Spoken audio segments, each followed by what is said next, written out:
বাবা, কোন ব্রাহ্মণ দিয়ে পুজো করানো উচিত?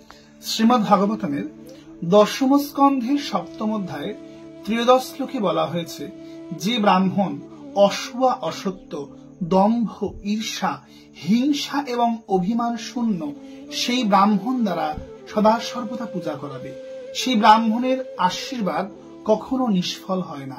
কিন্তু যে ব্রাহ্মণ এই সকল দোষ যার মধ্যে আছে, যে এই সকল দোষ রহিত নয়, সেই ব্রাহ্মণের আশীর্বাদ কখনোই কাজে লাগে না এবং তিনি কখনোই পূর্ণ ব্রাহ্মণই নন।